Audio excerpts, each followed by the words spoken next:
Anda itu hamba Tuhan. Mau Anda itu cleaning service, Anda itu hamba Tuhan.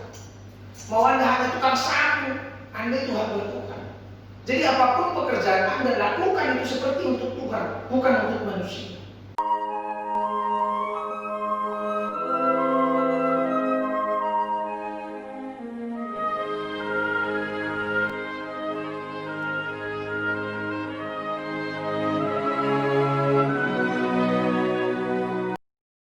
Shalom bagi kita semua.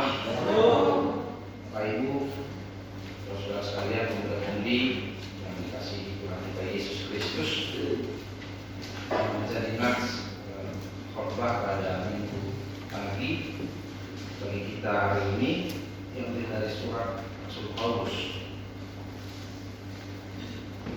pasal yang ketiga, mulai dari ayat 22 sampai ayat 25. Kalau ada yang bawa kitab, mari kita buka supaya kita membacanya secara bergantian. Kolose 3 ayat 22 sampai dengan ayat 23. Saya akan membacakan pertama dari sini, kemudian diikuti kita yang hadir pada saat ini. Demikianlah firman Tuhan. Hai hamba-hamba, taatilah Tuhanmu yang di dunia ini dalam segala hal. Jangan hanya di hadapan mereka saja untuk menyenangkan mereka, melainkan dengan tulus hati karena takut akan Tuhan. Apapun juga yang kamu perbuat, perbuatlah dengan segenap hatimu, seperti untuk Tuhan dan bukan untuk manusia. Kamu tahu bahwa dari Tuhanlah kamu akan menerima bagian yang ditentukan bagimu sebagai upah. Kristus adalah Tuhan dan kamu hambanya. Barang siapa berbuat kesalahan, ia akan menanggung kesalahannya itu, karena Tuhan tidak memandang orang. Demikianlah firman Tuhan bagi kita pada pagi hari ini, saudara-saudara, Bapak Ibu yang dikasihi Tuhan kita Yesus Kristus.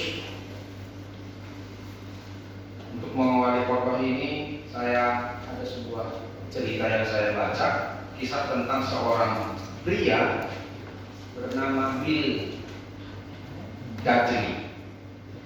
Dia adalah seorang karyawan restoran cepat saji McDonald, berumur 86 tahun.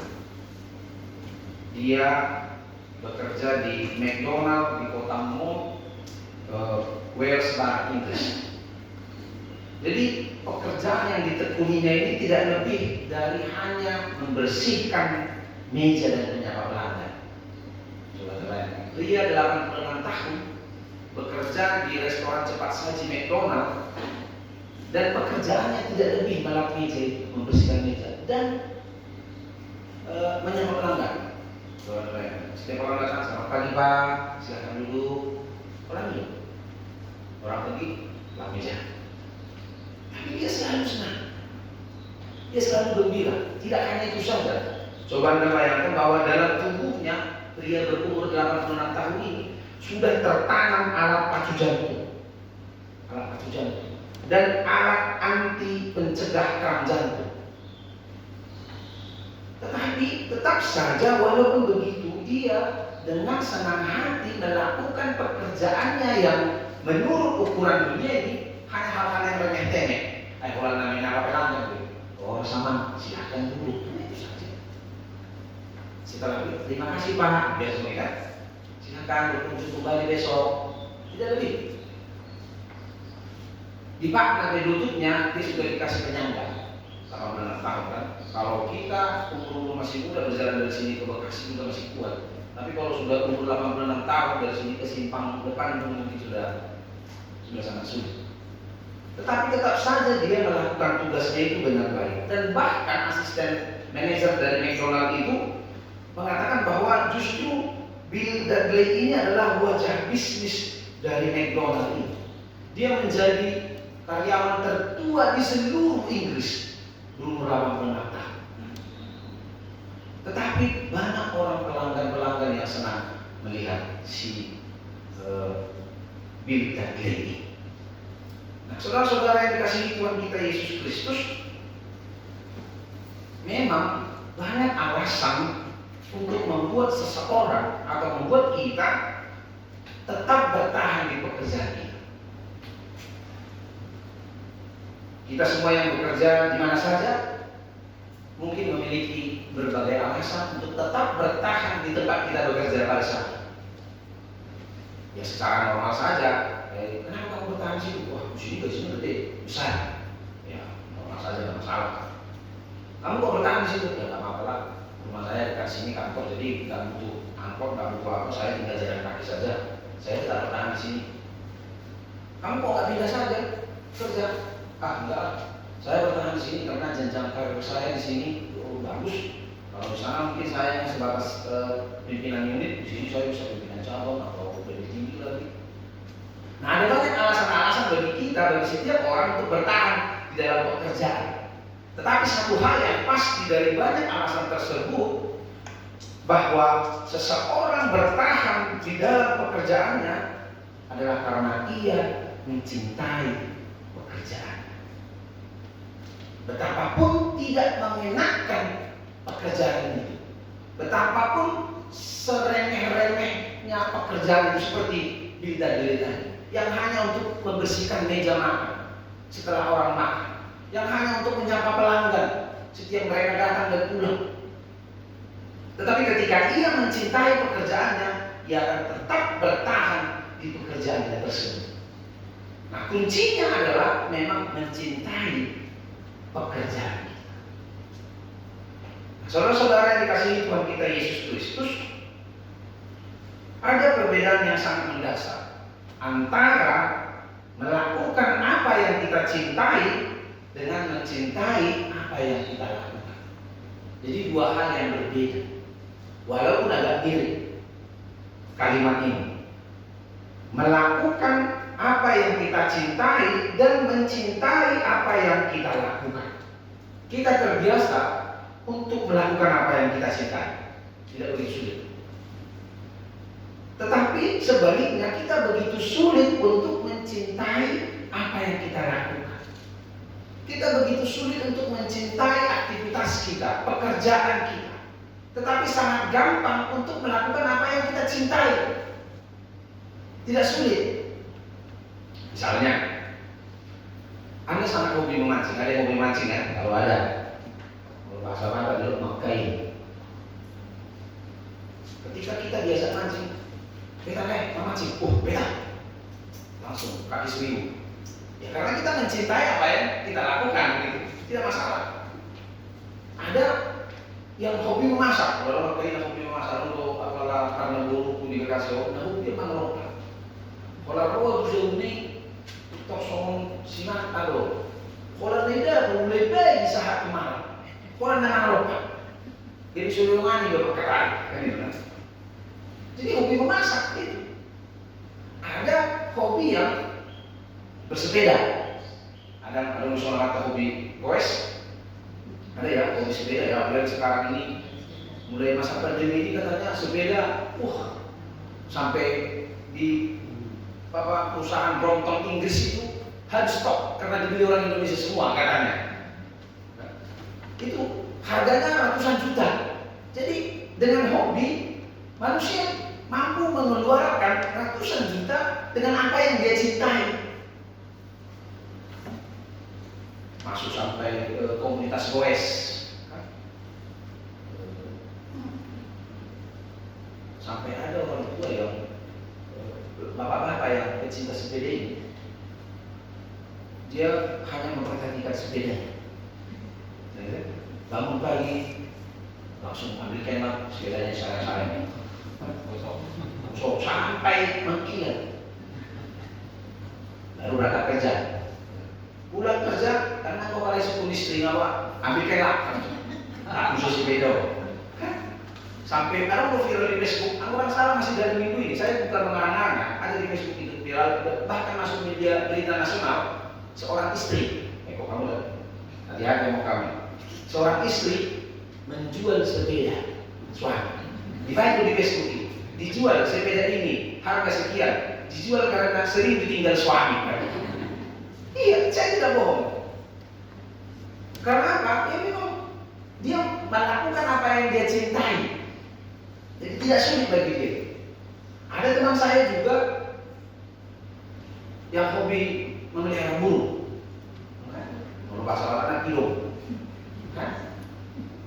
Dia mampu membeli burung kilo ratusan juta. Masa itu uang puluhan juta kilo meningkat. Nanti lu beli suaranya mah. Orang juga beli. Wah, kelas tuh pokoknya. Wah, soalnya ini kok beli suara enak ini. Ya apaan cewek? Cium dulu dari. Hari suara kilo. Wah, nggak apa. Tolong sombong, hati-hati. Karena perlu aku dibuka saya yang dibuka. Orang yang untuk dulu. Bahwa soalnya si beda kan imah. Bangun pagi, terus beli makanan, buat sepor, ambil dulu, terus sepor dikasih makan. Habis itu berangkat kerja. Kan kamu Malaysia punya tak tahu lah nanti tidak. Pulang kerja, tunggu gue si makanan mau ambil sepor kan, kasih burung. Bangun gimana yang tadi? Toy mah, kalau bilang 5 biar dia. Kalau 5 terus, nak atur apa yang ini masih contoh. Ada banyak cerita-cerita orang yang mencintai burung. Ada teman saya juga yang suka dengan tekukur. Saya juga bohong, suka dengan tekukur. Di Bekasi ini juga jam 4 pagi hanya karena cintanya untuk berburu tekukur. Jam 4 pagi dia langsung masak daging, berangkat ke Jonggol. Orang yang baru pulang tengah malam. Bagi saya itu menyakitkan. Saya tidak suka burung. Bagi saya menyakitkan. Tetapi bagi dia, ya itu dia karena dia mencintai apa yang dia lakukannya. Nah, cerita-cerita itu yang mau saya katakan bahwa semua itu bisa mereka lakukan dengan baik, dengan senang karena mereka mencintai apa yang mereka lakukan, mencintai pekerjaan mereka. Nah, saudara-saudara yang dikasihi Tuhan kita Yesus Kristus, yang menjadi persoalan adalah ketika kita berhadapan dengan hal yang sebaliknya. Bahwa kadang-kala atau bahkan lebih sering kita harus berhadapan dengan sesuatu yang belum tentu kita sukai atau yang bahkan kita tidak cintai. Kita harus mengerjakan sesuatu yang menurut kita tidak suka ini. Atau kita harus bekerja dalam sebuah bidang yang bukan bidang kita. Saya sebenarnya ingin jadi pendeta. Tapi tak kenapa ya jadi pengusaha. Akhirnya begini ke saya. Hidup segar mati tak mau usaha saya. Karena dia tidak mencintai pekerjaannya itu. Ada orang yang bercita-cita jadi dokter spesialis. Spesialis apa lagi? Tapi hanya menjadi perawat biasa. Lalu dia tidak dengan senang hati melakukan apa yang menjadi profesinya pada saat ini. Ada banyak hal-hal yang membuat kita katakanlah tidak mencintai pekerjaan kita karena menurut kita itu bukan bidang kita. Menurut kita itu tidak keinginan kita. Nah, bukankah situasi-situasi yang seperti ini yang sering kita alami di dalam kehidupan kita? Mungkin dari antara kita yang hadir pada saat ini juga ada yang di dalam hatinya mungkin masih tersimpan bahwa saya tidak menyukai pekerjaan saya. Lalu apa solusinya? Memang mau tidak mau, saudara-saudara yang dikasihi Tuhan kita Yesus Kristus, solusinya adalah kita harus mencintai pekerjaan kita. Itu solusi. Mau tidak mau. Karena apa? Karena dengan mencintai apa yang kita lakukanlah, maka kita akan selalu bersukacita. Dengan mencintai pekerjaan kita setiap hari lah, maka kita akan selalu merasakan kebahagiaan setiap hari. Karena jika Anda tidak mencintai pekerjaan Anda, jika Anda tidak mencintai apa yang Anda lakukan, maka yang ada hanyalah sungut-sungut setiap hari, dan itu dipastikan akan merugikan diri Anda sendiri. Saudara-saudara, dalam suratnya kepada jemaat Kolose, Rasul Paulus menunjukkan alasan mengapa kita harus mencintai setiap pekerjaan kita. Yaitu apa? Yaitu bagaimana kita memahami bahwa setiap pekerjaan kita itu sebenarnya merupakan suatu bentuk pelayanan kepada Tuhan. Ini yang menjadi solusi untuk Rasul Paulus. Itu sebabnya di ayat 24 dikatakan, kamu tahu bahwa dari Tuhanlah, bukan dari Tuhan. Dari Tuhanlah kamu akan menerima bagian yang ditentukan bagimu sebagai upah. Jadi apapun pekerjaan Anda, di bidang apapun Anda bekerja, walaupun itu bukan yang Anda sukai dan Anda cintai, Tuhanlah yang memberi upah bagi Anda. Maka lakukan segala pekerjaan itu, di ayat 23 dikatakan seperti untuk Tuhan, bukan untuk manusia. Ini solusi yang ingin ditawarkan Rasul Paulus bagi kita. Seperti tema kita pada saat ini, bekerja untuk Tuhan. Kan ada lagu Ambon ya, bekerja untuk Tuhan selalu manisih. Ya, betapa tidak mengenakan pun sekalipun, tetapi ketika kita melakukan segala tugas dan pekerjaan kita untuk Tuhan akan selalu manis. Karena apa? Karena Kristus adalah Tuhan, kamu adalah hamba. Jadi hati seorang hamba akan memampukan kita untuk melakukan segala tugas kita dengan baik, dengan bersemangat dan bersukacita. Ketika kita memiliki mental seperti bos, maka Anda tidak akan pernah bersukacita untuk menyangka. Percaya? Ketika mental Anda sebagai seorang pemimpin, bos yang katakanlah manajer, Anda tidak pernah akan bersukacita untuk melak meja. Tetapi miliki hati seorang hamba, karena hamba akan memampukan Anda melakukan pekerjaan Anda dengan sukacita, apapun pekerjaan Anda. Saya nggak tahu benar atau tidak. Nah, pernah saya tanya dulu berkunjung ke Jogja, di Keraton Jogja. Di situ ada abdi dalam yang punya, kalau orang Jawa abdi dalam. Saya nggak tahu benar atau tidak. Saya pernah tanya mereka, gaji mereka berapa sih? Berapa? Ada yang tahu sih? Hanya ratusan ribu, 300 ribu abdi dalam di situ. Jadi ada ratusan abdi dalam di situ. Gaji mereka 300 ribu. Kalau dari segi gaji coba, apa yang mau dibahagiain? Kalau dari segi gaji, 300 ribu ini memberi Anda kebahagiaan apa sih? Coba beli sepatu, tak cukup lah. Apalagi dari kulit buaya, tidak mungkin. Apalagi beli tas Hermes, kancingnya pun itu tidak bisa. Misalnya kan. Tetapi abdi dalam itu mereka selalu bersemangat. Bahkan berjalan mereka kan, kalau itu kan orang Jawa kan berjalan selalu berlutut sampai keluar dari ruangan raja itu, mereka tuh berlutut mundur. Mereka melakukannya dengan sukacita. Karena apa? Karena mereka memiliki hati seorang hamba. Jadi jangan malu ketika Anda memiliki hati seorang hamba. Hamba doang, nggak masalah. Kita ini hamba Tuhan. Apapun pekerjaan kita, mau Anda sebagai pengusaha, Anda itu hamba Tuhan. Mau Anda itu cleaning service, Anda itu hamba Tuhan. Mau Anda hanya tukang sapu, Anda itu hamba Tuhan. Jadi apapun pekerjaan Anda lakukan itu seperti untuk Tuhan, bukan untuk manusia. Jadi mau Anda mengganti popok bayi pun sekalipun, itu Anda lakukan bukan untuk manusia, tetapi untuk Tuhan. Jadi bukan hanya ketika berkhotbah, melayani sebagai liturgis, song leader atau yang lain, dan itu bekerja untuk Tuhan, bukan. Semua pekerjaan yang kita lakukan apapun bidangnya, semua itu untuk Tuhan. Karena apa? Karena itu merupakan manifestasi dari pekerjaan Tuhan yang diberikan kepada kita. Jadi Tuhan menitipkan pekerjaan itu kepadanya. Maka lakukan semua itu seperti untuk Tuhan. Kalau ayat 23 dikatakan, apapun juga yang kamu perbuat, berbuatlah dengan segenap hatimu seperti untuk Tuhan, bukan untuk manusia. Maka dengan demikianlah kita akan mencintai apa yang kita lakukan dan mencintai apapun pekerjaan kita. Maka jangan coba-coba untuk membenci pekerjaan Anda. Anda akan kehilangan sukacita dan kebahagiaan setiap hari. Dan itu rugi Anda sendiri, tidak rugi orang lain. Saudara-saudara dikasihi Tuhan kita Yesus Kristus, ada sebuah kisah juga yang pernah saya baca tentang seorang penjaga pintu tol. Sekarang tidak ada lagi ya, karena sudah otomatis pakai e-tol ya.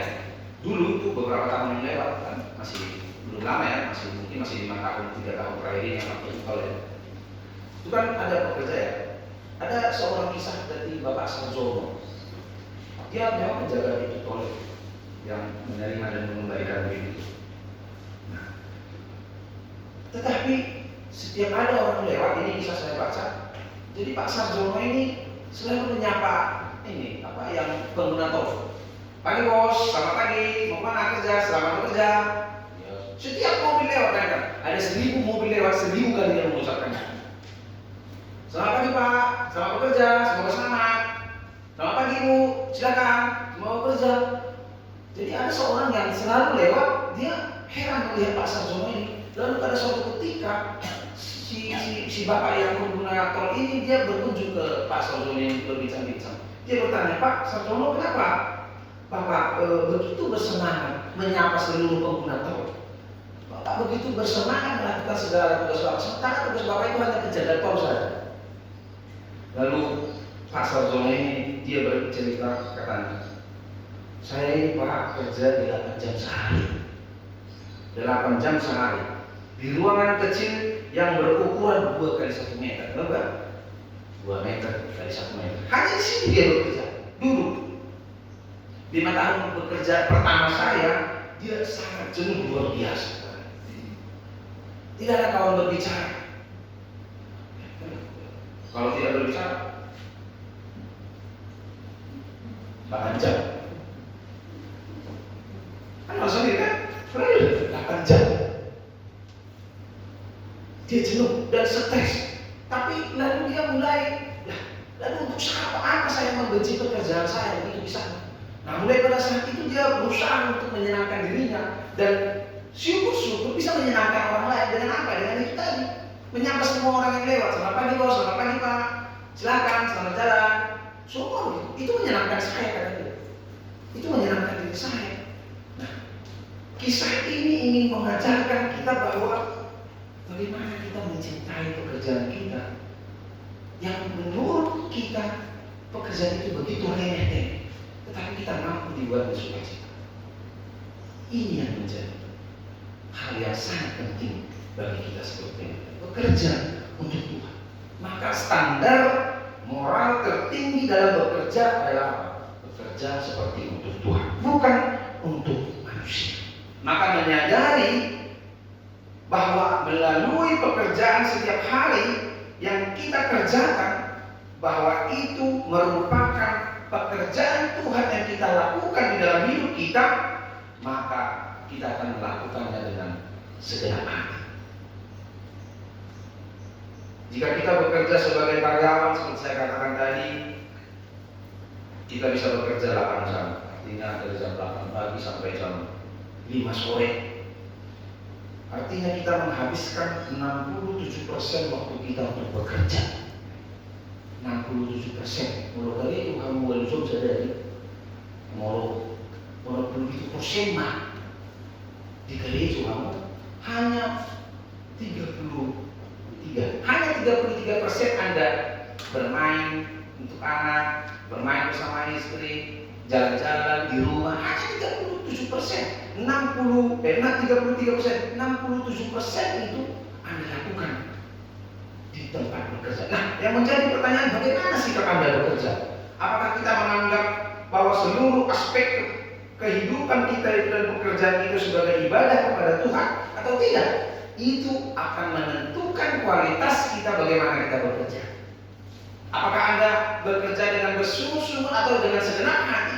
Itu ditentukan dengan bagaimana kita memahami dan mencintai pekerjaan kita itu. Itu saudara-saudara yang dikasihi Tuhan kita Yesus Kristus, sesuai dengan tema kita pada saat ini, bekerja untuk Tuhan, maka marilah mulai hari ini mencintai pekerjaan yang sudah dipercayakan kepada Tuhan, dipercayakan Tuhan kepada kita. Mari kita belajar untuk mencintai seluruh kegiatan kita, seluruh aktivitas kita, seluruh pekerjaan kita setiap hari. Supaya apa? Supaya kita akan memperoleh sukacita setiap hari. Untuk itu, mari berjanji untuk memulai aktivitas kita mulai hari ini dengan cinta, supaya kita akan mendapatkan sukacita setiap hari. Amin.